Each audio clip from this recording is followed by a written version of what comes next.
Buenas tardes, quiero agradecer a los colegas del Poder Judicial que han tenido la amabilidad de invitarme, a Moisés Suárez Román, los colegas aquí presentes. En principio quisiera hacer un pedido, con la disculpa del caso, estamos un poquito afectados por el clima, obviamente el cambio ha sido brutal, motivo por el cual voy a hacer algunas pausas durante el desarrollo de esta conferencia. Sin embargo, siempre estamos llanos y prestos sobre todo para poder servir al Poder Judicial. Estamos aquí para poder desarrollar esta conferencia. En principio, quisiera comentarles un poco, ojalá que se pueda escuchar, estoy un poquito afectado con la parte de acá de la columna. Para poder proponer un tema en perspectiva, es indispensable que nosotros apliquemos determinada metodología de trabajo. Esto que presento en la ocasión, ¿no?, que tenemos ahora de reunirnos en esta sala penal transitoria, no es obra de la casualidad, sino que es consecuencia de un proceso de investigación que en pocos meses estaremos presentando en España con motivo de una pasantía internacional que vamos a desarrollar en el País Vasco, precisamente con motivo de la publicación de nuestro trabajo doctoral, que hace muy poco ha sido publicado también en España. Concretamente, a lo que me refiero es a lo siguiente. En el campo del derecho constitucional hay constructos como, por ejemplo, justicia constitucional, derechos del buen vivir, persona humana, entre otros conceptos que han ido de alguna forma transformándose como consecuencia del fenómeno de la constitucionalización del derecho. Esto ha permitido a la larga que múltiples titulares periodísticos, ustedes, por ejemplo, al revisar, hoy día acaba de aprobarse la cuestión de confianza en el seno del Congreso y eso va a permitir impulsar un conjunto de reformas políticas en el país. Pero más allá de esto, lo que encontramos nosotros en los múltiples periódicos del país y del extranjero, a veces son temas de rutina, cuestiones que obviamente son más de lo mismo, cuestiones trilladas, motivo por el cual esos puntos no los voy a abordar en esta sesión académica, ¿de acuerdo? Porque si hablamos de justicia constitucional, obviamente tenemos que referirnos a los múltiples procesos constitucionales, tenemos que ocuparnos de las múltiples exacciones de garantía, pero ¿qué de nuevo hay en el campo constitucional, sobre todo en cuanto a Iberoamérica? Me refiero desde España hasta Ecuador. ¿Qué hay de nuevo? ¿Qué hay de nuevo en Argentina? ¿Qué hay de nuevo en Chile? ¿Qué hay de nuevo en Brasil, en Colombia? Que de alguna forma a nosotros nos plantea retos en el campo netamente de la justicia constitucional. En ese orden de ideas, quisiera proponer algunas cuestiones que espero desarrollar en los siguientes minutos. Primero, las instituciones que forman parte de ese servicio, de esta actividad especializada, jurisdicción constitucional o justicia constitucional en Iberoamérica, están actualmente en condiciones de poder resolver con eficacia casos vinculados, por ejemplo, al derecho al olvido, lo que conocemos el derecho a la supresión. Ese es un aspecto, por ejemplo, que deberíamos analizar ya en Iberoamérica, porque hay casos registrados en Colombia, en el Perú, pero solo a nivel administrativo. Otra cuestión que planteo en esta jornada es, ¿se encuentra esta actividad especializada en condiciones de poder resolver aspectos vinculados al derecho a la Internet? Otro punto, por ejemplo, que nos propone actuar en perspectiva en el campo constitucional. ¿Puede ser acaso la justicia constitucional una plataforma que permita conceder habeas corpus a favor de seres sintientes o animales no humanos, por ejemplo? Porque la lógica es de que el habeas corpus solamente opere en situaciones que afectan a la persona humana, nosotros, ¿de acuerdo? Sin embargo, ya en perspectiva, porque ese es el tema de hoy, en el ámbito iberoamericano ya se han presentado casos en los que proceden habeas corpus en supuestos de seres sintientes, animales no humanos. Y eso tenemos que tratarlo en esta jornada. Y frente a la manifiesta afectación de derechos difusos, es posible que esta actividad especializada del Estado disponga de mecanismos eficaces que impidan que nuestros nacionales, por ejemplo, tengan que acudir a tribunales de Alemania para poder, vía civil, vía constitucional, de repente resarcir o exigir el resarcimiento de algún daño de tipo ambiental. Es posible además que en esta actividad especializada del Estado en Iberoamérica se puedan de alguna forma restituir derechos que se reconocen al medio ambiente hoy considerado sujeto de derecho? Entonces, es normal que el habeas corpus opere en situaciones en las que, por ejemplo, se ponga en tela de juicio la libertad individual. Es normal que el habeas corpus proceda, por ejemplo, en situaciones de prisión preventiva, cuando hay un abuso de la misma, cuando hay detenciones arbitrarias, detenciones ilegales. Sin embargo, habría que repensar si es que estas instituciones en la actualidad pueden ser empleadas para poder resolver casos como los que acabo de mencionar, que vinculan a la naturaleza como sujeto de derecho, que vinculan a seres sintientes, animales no humanos. Aspectos vinculados, por ejemplo, al derecho al internet, al derecho a la supresión, al olvido. Cuestiones, obviamente, de este tipo a nosotros nos proponen nuevos desafíos. En ese sentido, durante los siguientes minutos me voy a ocupar de ir trabajando cada uno de los casos que tienen ahí en pantalla. Como por ejemplo, el habeas data en Colombia a propósito del derecho al olvido, el derecho de supresión. Sabemos de que en América Latina la prensa es o no el cuarto poder. ¿Alguien podría oponerse en esta sala a esa afirmación? Nadie, ¿verdad? Porque es el cuarto poder.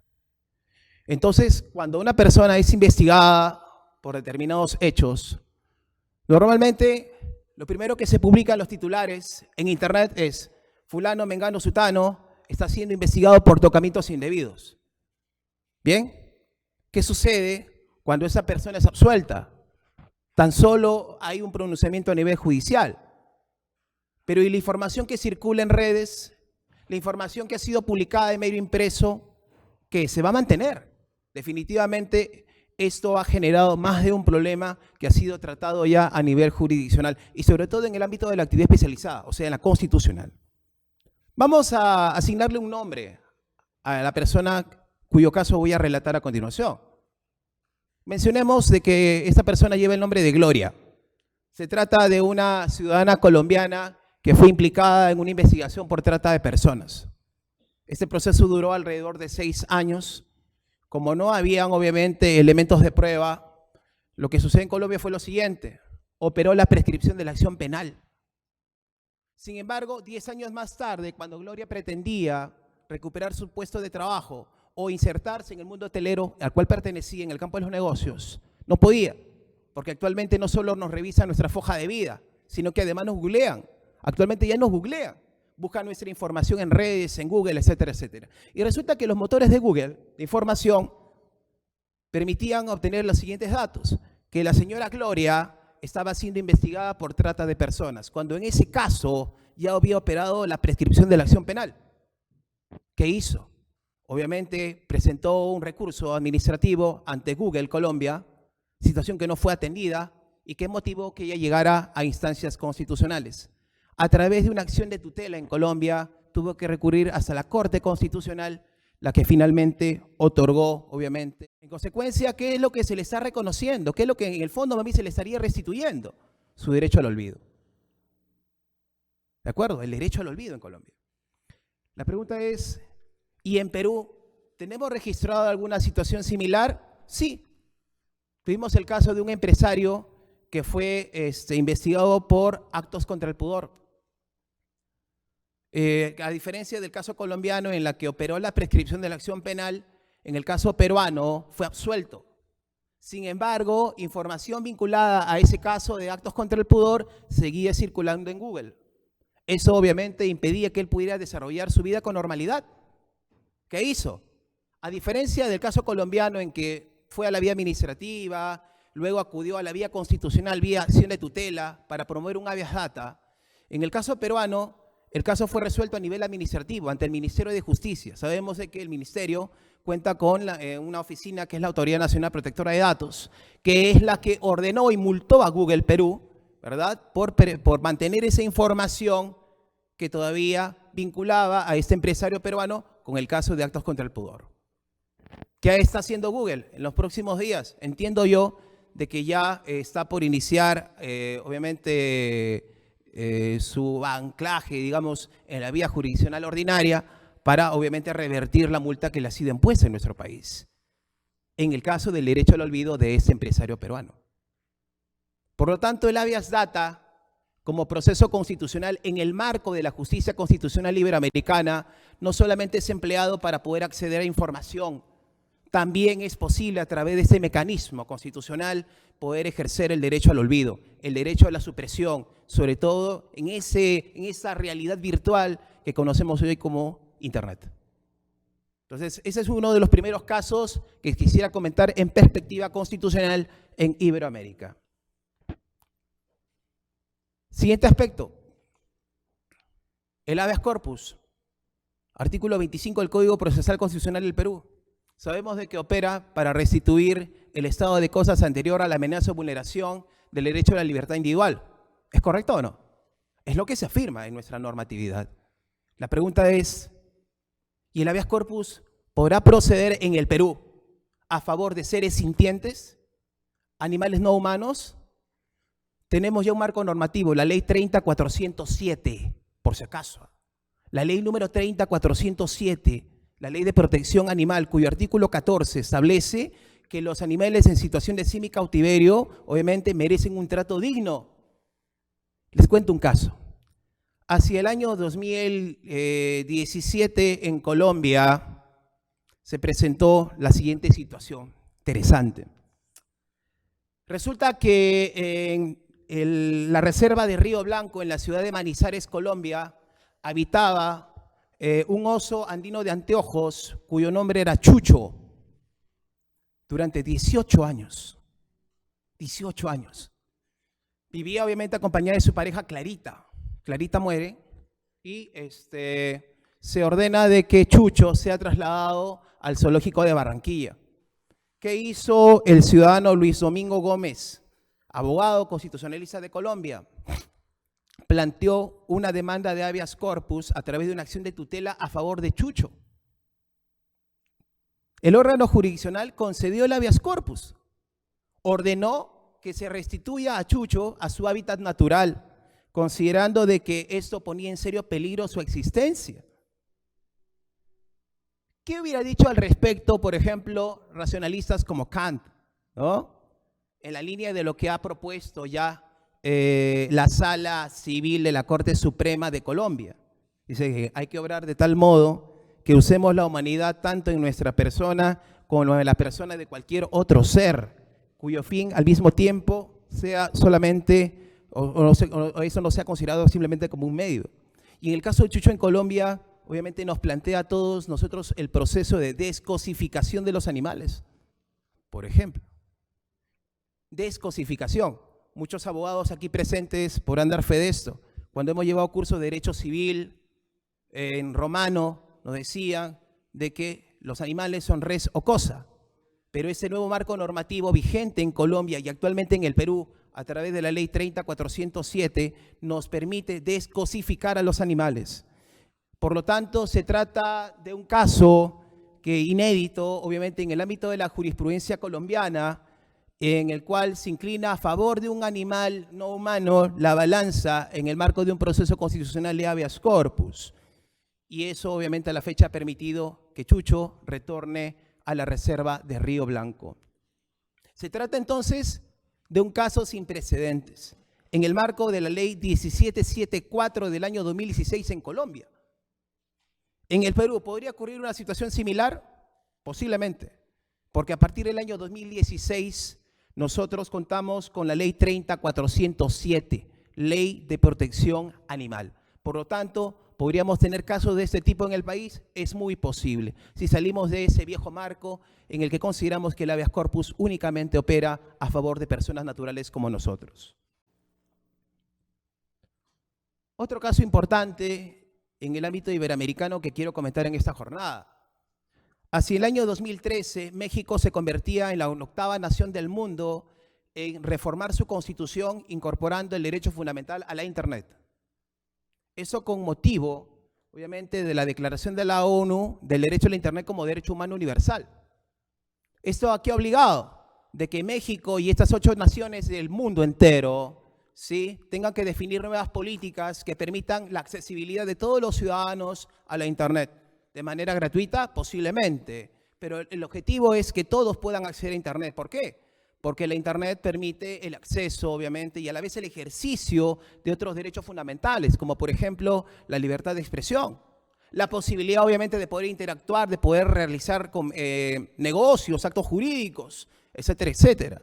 En consecuencia, el derecho a la Internet, a partir de las diversas reformas constitucionales propuestas, esta última en el año 2013 en México, en el marco del gobierno de Enrique Peña Nieto, obliga, obviamente, a este Estado a promover políticas que permitan, obviamente, promover el acceso a la Internet. Y eso, obviamente, obliga a nuestros jueces constitucionales el dominio de las TICs, o sea, de las tecnologías de la información y comunicación social, considerando de que obviamente esto nos va a permitir garantizar mayor competitividad en la oferta en el campo de las telecomunicaciones. Acá es un tema poco pacífico en el ámbito constitucional. Entonces, el Internet como derecho fundamental nos plantea en el marco de la justicia constitucional iberoamericana múltiples retos, porque en el marco de ese escenario virtual es que se puede ejercer también el derecho al olvido, es decir, el derecho a suprimir esa información que pueda comprometer la honorabilidad de miles de ciudadanos, obviamente, en esta región del mundo. Otro caso que vale la pena comentar en esta jornada se registró en Ecuador hacia el año 2010. Hacia el año 2010. ¿Y por qué usted dirá, por qué recoge casos de 5 o 6 años de antigüedad? Lo que pasa es de que aún con ese tiempo no encontramos réplicas en el ámbito iberoamericano. Y eso lo hace especial, lo sui generis. El artículo 71 de la Constitución de Montecristi, es decir, de Ecuador, del año 2008, reconoce a la naturaleza la condición de sujeto de derecho, motivando que en el año 2010, frente al problema producido por un ensanchamiento de la vía Vilcabamba-Quinara, eso corresponde a Loja, Ecuador, se había depositado grandes cantidades de piedras, materiales de excavación sobre el río Vilcabamba, sin ningún tipo de estudio de impacto ambiental. Eso provocó que se planteara una acción judicial contra la empresa encargada de esta obra ante la Corte Provincial de Loja. Esto ocurrió hacia el 30 de marzo del año 2011. ¿Cómo resuelve esta acción de tutela, acción de protección, concretamente en Ecuador? De la siguiente forma. La Corte Provincial de Loja resolvió aceptar el recurso de tutela planteado y revocar la sentencia impugnada, porque obviamente había sido denegada en las primeras instancias, declarando que la entidad demandada, es decir, los señores Richard Frederick Weller y la señora Eleanor Gerhard Handel, ¿verdad?, porque se estaba violentando el derecho a la naturaleza que tiene, obviamente, que se le respete integralmente su existencia y el mantenimiento de sus ciclos vitales, estructura, funciones y procesos evolutivos. Imagínense ustedes, partir de la premisa que la naturaleza es sujeto de derecho y no objeto de protección, sino sujeto de derecho. Y esto ha motivado que en Ecuador, en el año 2011, se resuelva este caso, ¿no?, a propósito del caso Río Vilcabamba. Esta mega obra que contravino, obviamente, ese derecho que tiene, imagínense ustedes, la naturaleza a que se le respete sus ciclos vitales. ¿Cómo es? Miren que la justicia constitucional va adoptando estos nuevos perfiles, estos nuevos matices en el marco de la constitucionalización del derecho y está permitiendo abrir paso a esta nueva casuística que todos nosotros aquí los presentes tenemos la obligación de verificar, de investigar, porque es posible que en el poco tiempo se puedan trasladar de repente en similares experiencias a nuestra realidad jurídica. Otro caso que quiero citar es el registrado en Huaraz. Verá, usted está con casuística, porque es necesario, obviamente, estamos hablando de perspectiva de la justicia constitucional iberoamericana. El 24 de noviembre del año 2015, Saúl Luciano Yuya interpuso una demanda civil contra la poderosa empresa energética RWE de Alemania. ¿Por qué razón? En el tribunal de Essen, Alemania, planteó una demanda de determinación de costos ambientales con motivo, pues, del cambio climático, aduciendo de que esta empresa RWE de Alemania contribuía con el 0,5% de emisiones que originaban el proceso de contaminación de la laguna Palcacocha y el glaciar en la zona de su residencia. ¿Cuál creen que ha sido la base legal invocada por este ciudadano peruano? Obviamente que tuvo que trasladarse hasta Alemania para iniciar estas acciones judiciales. Curiosamente, hay una norma vinculada a la responsabilidad del contaminador ambiental y la ordenanza RUM segunda, en virtud del cual quien se sienta afectado, obviamente, en este tipo de derechos de naturaleza difusa, tiene la posibilidad de elegir entre el lugar del perjuicio, en este caso Perú, o el lugar de negociación, en este caso donde opera la empresa, Alemania. La audiencia departamental de Hamm ha aceptado esta demanda civil que va a tener connotación constitucional el 30 de noviembre del año 2017. O sea, eso va a poder originar de una forma una indemnización millonaria para ese ciudadano peruano que ha sido premiado justamente el año 2018. En consecuencia, ante la imposibilidad de que pueda haber acuerdo entre el ciudadano Yuya y la empresa RWE de Alemania, el año pasado, en septiembre, el Tribunal Regional de Hamm ha designado peritos para evaluar el daño o potencial daño a la laguna Palcacocha y a la biodiversidad de la zona de residencia de este ciudadano peruano. La cuestión es, ¿y por qué no lo hizo en el Perú? Ocurre que el marco legal le permite eso. Sin embargo, sería mucho más expeditivo que la legislación nacional prevé este tipo de situaciones. Sin embargo, el Código Procesal Constitucional peruano, obviamente, en el marco de los 7 procesos constitucionales, permite, obviamente, desarrollar los casos que todos aquí conocemos de manera rutinaria. Pero este tipo de casuística que compromete derechos difusos, derecho al olvido, el derecho al medio ambiente, ojo, medio ambiente como sujeto de derecho, el derecho, por ejemplo, a la verdad, el derecho a la internet, el derecho a la felicidad, que obviamente nos coloca en perspectiva, poco o nada es tratado en nuestro país. Excepto el tema del derecho al olvido en el caso Google, que eso sí ha sido ampliamente comentado en algunos foros en internet, pero no ha habido más, no ha habido más. Titulares, habeas corpus a favor de, amparo a favor de. Ahora, con motivo pues de la cuestión de confianza, se amenazaba completar un amparo contra estas propuestas. También se proponía, obviamente, plantear un proceso competencial, ¿se dan cuenta? Pero en temas que son, obviamente, de común conocimiento. Hacia el año 2016, el 7º Juzgado Constitucional de Lima tomó conocimiento del caso Ugarteche. No sé si alguien de aquí, de los presentes, conozca algo sobre el caso Ugarteche. Pero el caso Ugarteche puso, obviamente, en el ideario popular, en el imaginario popular, la posibilidad de que puedan contraer matrimonio 2 personas de la misma opción sexual en el extranjero y pretendan su inscripción acá en RENIEC, en el país. ¿De acuerdo? ¿Cómo resolvió el 7º Juzgado Constitucional de Lima? Declaró fundada la demanda, utilizando el control difuso de convencionalidad. Hace pocos meses, en el Perú, en el caso Paredes y otra, se registraron las mismas situaciones. Se utilizaron los mismos argumentos y vía control difuso de convencionalidad, que algunos dicen, oye, ahí lo que ha pasado más bien es un amparo contra normas legales, un tema recontradiscutidísimo en los foros constitucionales, ¿sí? Pero que ha procedido, ha prosperado, porque precisamente el señor juez del 11º Juzgado Constitucional de Lima, en nuestro país, ha resuelto declarar fundada esa demanda de amparo dirigida contra RENIEC. En consecuencia, se ha ordenado la inscripción de ese matrimonio celebrado en Miami, lo que ocurrió en el caso Ugarteche en México. ¿Eso qué nos plantea a nosotros? Nuevos retos también en el campo constitucional, porque es bien sabido que nuestros jueces, nuestros abogados, el medio, nosotros, pretendemos resolver un conflicto constitucional a la luz de las normas positivas. ¿Y qué del test de proporcionalidad? ¿Qué de los principios constitucionales? ¿Qué de los preceptos constitucionales? ¿Qué del control difuso de convencionalidad? Entonces, estos temas, de alguna forma, nos generan a nosotros la necesidad de buscar casuística, obviamente en el ámbito iberoamericano, a fin de poder verificar si es que hay temas nuevos, situaciones nuevas, que pueda generar nueva legislación, modificaciones en nuestras normas internas.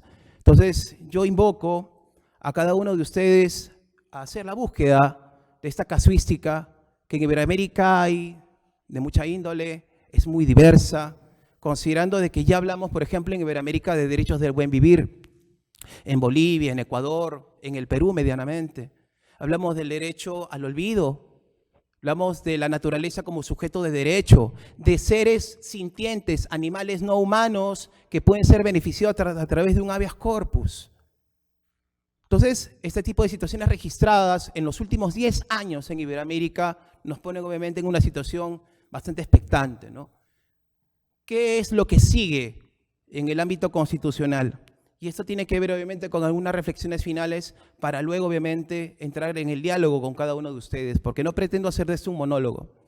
Lo primero es que los nuevos escenarios que nos plantea la justicia constitucional iberoamericana nos obliga a cada uno de nosotros desarrollar nuestras labores, nuestro ejercicio profesional en el marco de un enfoque metajurídico. Es decir, que vaya más allá de la norma positiva, más allá de la norma escrita, más allá del Código Procesal Constitucional. Primer punto. Lo segundo, es importante que nosotros podamos utilizar todos los recursos posibles para proponer soluciones a diversos conflictos constitucionales, no solo en el Perú, sino en Iberoamérica. Seamos abogados del mundo. Y eso obviamente exige de nosotros una solución multidisciplinaria. Y por último, quedó atrás en las discusiones teóricas eso de que la justicia constitucional es una suerte de justicia moralista, aquella que únicamente sirve para hacer meras declaraciones.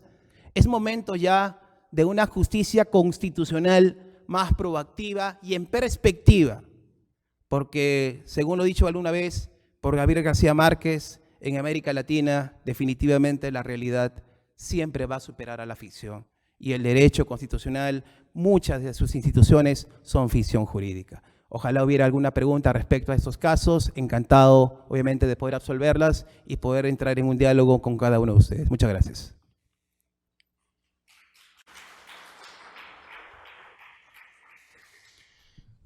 Bueno, voy a aprovechar para hacer alguna consulta y al doctor Juan Gutiérrez Otiniano, un estudioso del derecho constitucional, y hacer tal vez un comentario acerca del medio ambiente. Ya Raúl Zaffaroni, años atrás, ha trabajado en su libro La Pachamama acerca de considerar al medio ambiente como un sujeto de derecho.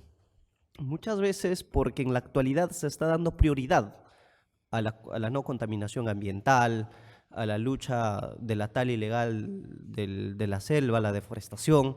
Entonces, a veces, cuando conversaba con una persona que es también muy defensor de la naturaleza, me decía, mientras que acá en el Perú a Máxima Acuña, que está luchando contra la minera Yanacocha por unas lagunas, que está defendiendo justamente sus tierras, pero en protección de algunas lagunas, está siendo bastante reprimida por la empresa privada.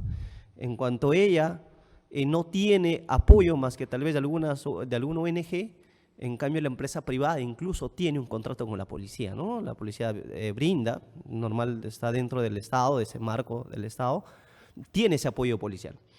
Edwin Chota, jefe de la comunidad de Alto Tamayo, fue asesinado también por madereros ilegales.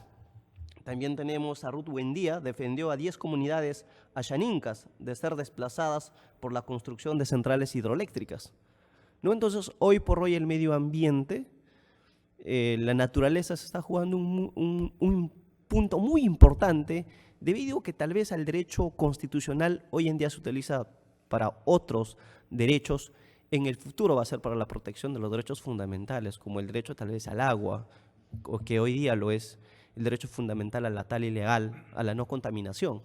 Porque nosotros, el ser humano, depende de la naturaleza. Si hoy en día tenemos alimentos en casa, porque la naturaleza produce, no porque el hombre las trabaja el hombre. El hombre trabaja la tierra. En ese sentido, si nosotros como persona, ya que el doctor Juan Gutiérrez ha tocado este tema de los derechos fundamentales, desde mi punto de vista siempre he considerado que debería ser así. El medio ambiente debe ser tomado como un derecho fundamental, no un derecho fundamental de derecho, sujeto de derecho. ¿Para qué? Para de alguna u otra manera nosotros buscar mecanismos constitucionales para poder hacer un alto a la minería ilegal. Por ejemplo, hasta hoy en día el tema de la sentencia de las 3 islas todavía no se ejecuta. Tienen todas amparadas, pero todavía no se puede hacer nada. Entonces están en esa lucha. Entonces, nosotros como ser humano, ¿hasta dónde podemos llegar para defender la naturaleza? Hoy, vivimos de las comunidades, de las comodidades que el hombre las produce, como tener un vehículo, como tener un sofá, una casa, todos los beneficios que puede traer la transformación de la fábrica. Y si es que esto se termina, imaginemos que Lima se quede sin agua. ¿Cuánto tiempo podría vivir? Imaginemos que toda la deforestación de las plantas de la selva, de la tala ilegal, avance de manera indiscriminada. ¿Qué va a hacer del ser humano? Entonces son reflexiones y la pregunta va acá al doctor Juan Gutiérrez: ¿es posible que en el Perú se ha visto algún proyecto de ley que se ya esté trabajando para poder reglamentar al medio ambiente como un derecho fundamental, ¿no? Como un sujeto de derechos a la naturaleza? Doctor Suárez, agradezco su inquietud.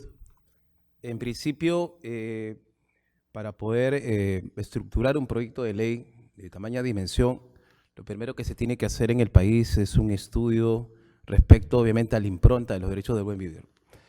Penosamente he podido consultar la página web del Congreso, he podido revisar también algunos últimos trabajos publicados, por ejemplo, en la red de Renati o Alicia, a nivel de Concitec, y la verdad no he podido encontrar de momento alguna propuesta al respecto, excepto un trabajo nuestro y de otros colegas que hemos desarrollado de manera colectiva respecto al estatus de los derechos del buen vivir en la región andina.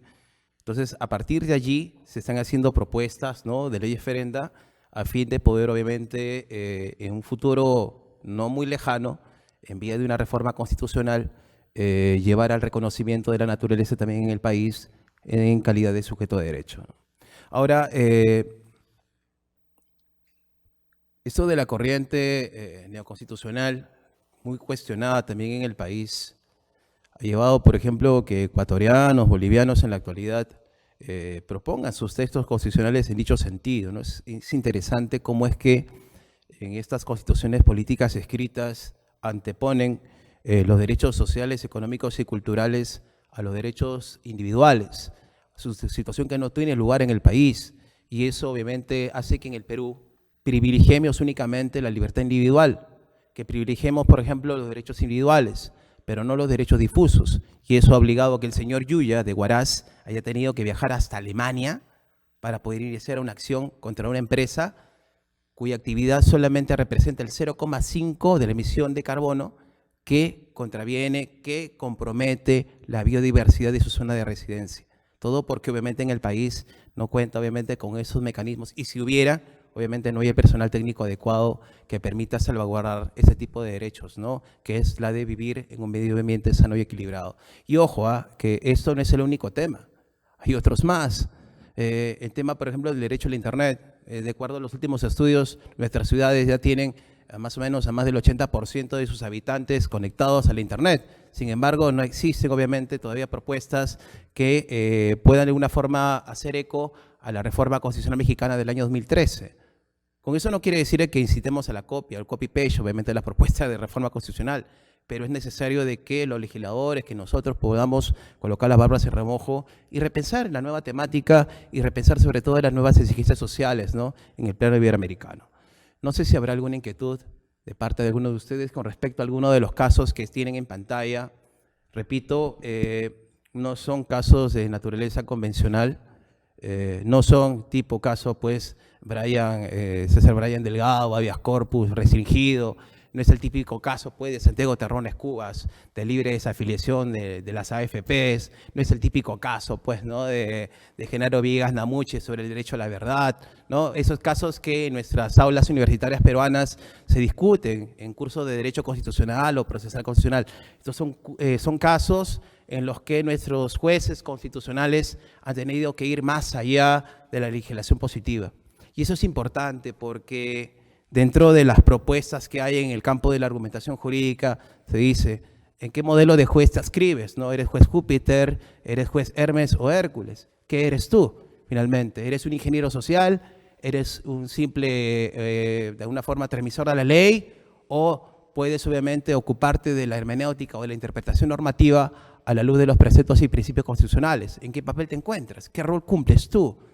Y eso obviamente ese autoexamen, ojalá que en los próximos años nos podamos realizar quienes tenemos la responsabilidad de encargarnos de esta actividad tan importante como es la de impartir justicia en el ámbito constitucional.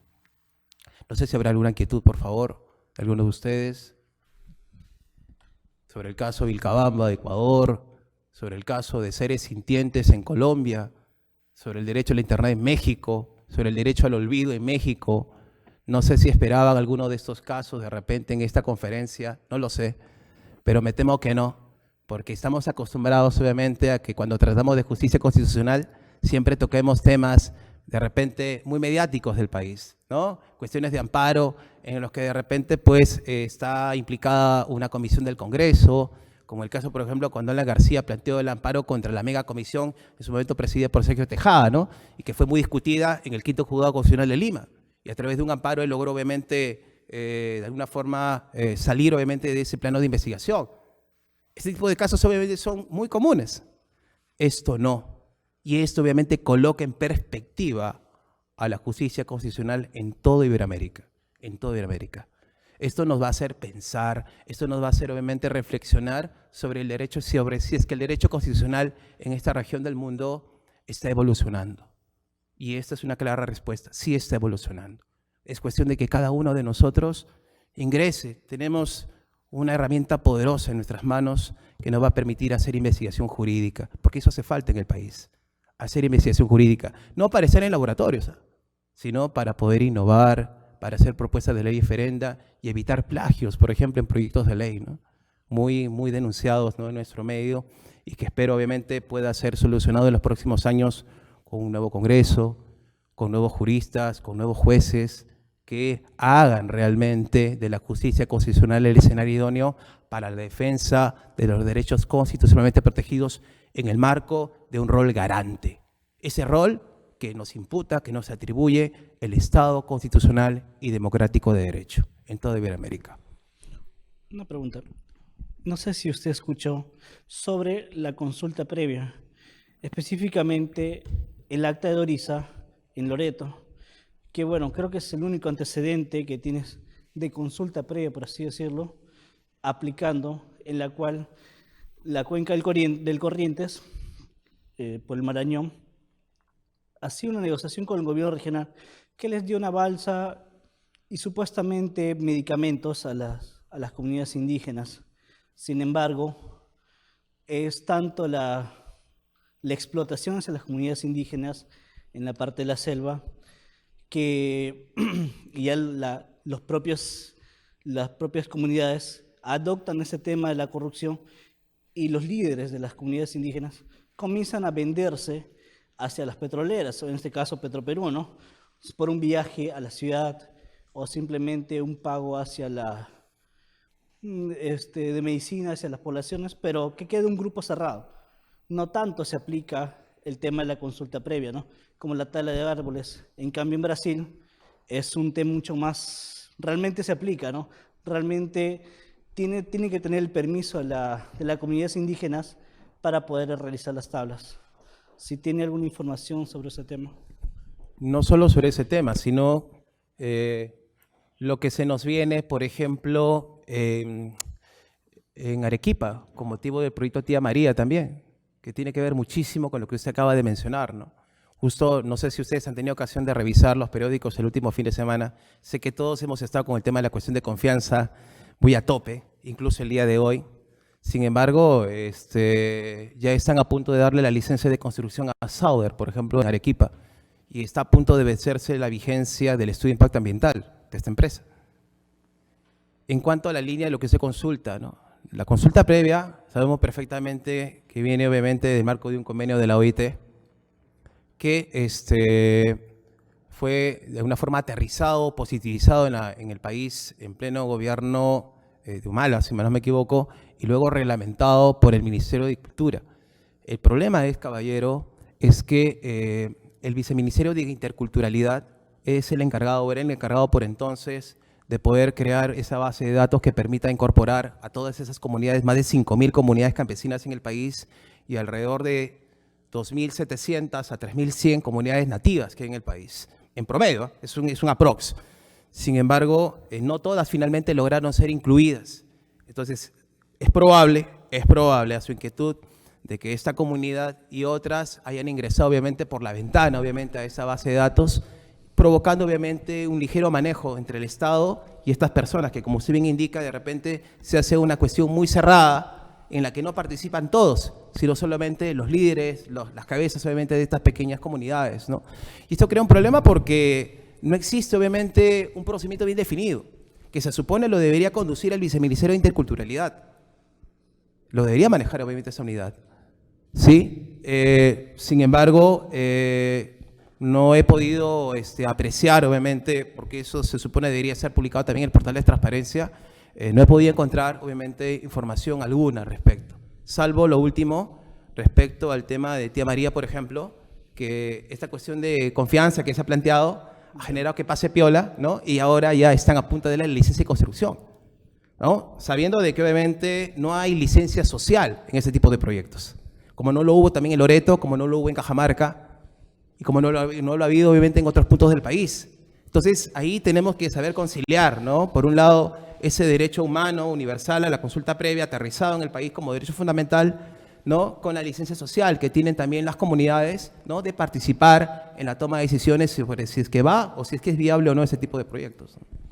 Ya, pero ahí usted dijo un punto esencial, la conciliación, pero lastimosamente las personas que vienen, que supuestamente vienen a hacer los acuerdos, tanto son de Lima, que van hacia las comunidades indígenas, y muchas veces chocas, no solamente ellos, la parte limeña, por así decirlo, chocan contra un mundo muy diferente, ya que no tiene solamente una cultura de una sola comunidad, hay diferentes culturas como son los Cocamos, los Ayaninkas, por ejemplo.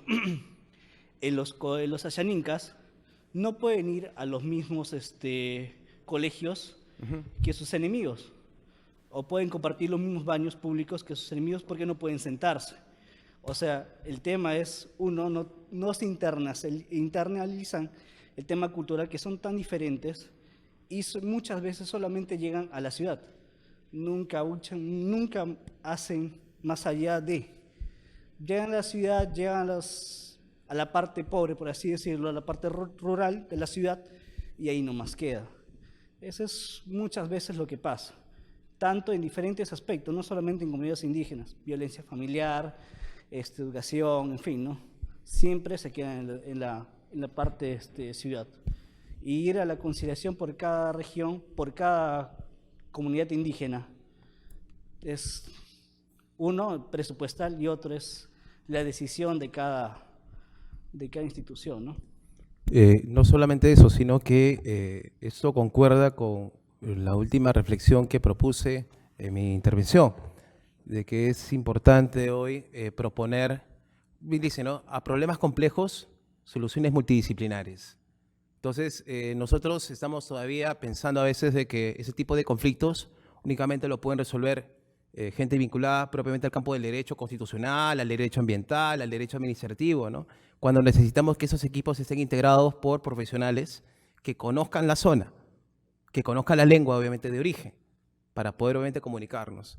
Por eso bien dicen en cursos especializados de comunicación, dicen, una buena comunicación reduce conflictos, ¿no? Si no hay una buena comunicación, penosamente, pues, vamos a tener baguazos, vamos a tener, obviamente, problemas como los registrados en Arequipa, en Islay, ¿no?, en los que obviamente no va a haber entendimiento entre la comunidad y el Estado, ¿no? Y eso a la larga, pues, genera altos costos económicos, ¿no?, para el país. Bien, ¿habrá alguna inquietud, por favor? Le escucho, caballero. Doctor, una consulta va relacionado a la corrida de toros. Ah, caramba. Que creo que había una época que estaba debatiendo en el Congreso para abolirlo, ¿no es cierto? Sí, como usted bien lo dice, hubo una época que estaba obviamente en discusión. Han habido muchas movidas políticas que ha generado en la actualidad que temas vinculados a derechos fundamentales queden en segundo plano. Esperemos obviamente de que las asociaciones que promueven obviamente la defensa de los derechos, sobre todo de seres sintientes, obviamente puedan obviamente empujar a que este tipo de proyectos se puedan de alguna forma aprobar. Pero para buena noticia vuestra, en el año 2016 se aprobó y se promulgó la ley 30.407, que es una ley de protección animal. Entonces, eso como marco general, que no solamente podría de alguna forma proteger, obviamente, a toros, sino otro tipo de animales o de especies que, obviamente, se encuentren dentro de ese marco legal de protección. Es posible. Por eso que cuando traté el caso de Colombia, mencionaba de que ya hacia el año 2016, Colombia ya tenía esa legislación, Perú ya contaba también con ese marco normativo, probablemente por desinformación jurídica en el país, no sea todavía del todo aplicada y aplicaría tranquilamente lo que se acaba de sugerir. Así finalizando, la Escuela de Formación Auxiliares Jurisdiccionales de la Corte de Lima, a cargo del doctor José Antonio Neira Flores, agradece su asistencia, asimismo a las personas que nos están viendo en las redes sociales. Agradecemos también al doctor Caseli Suárez Ramos por haber participado como panelista y al doctor Juan Gutiérrez Sotidiano por haber participado en calidad de expositor en la conferencia Perspectiva en la Justicia Constitucional Iberoamericana. Un fuerte aplauso, por favor.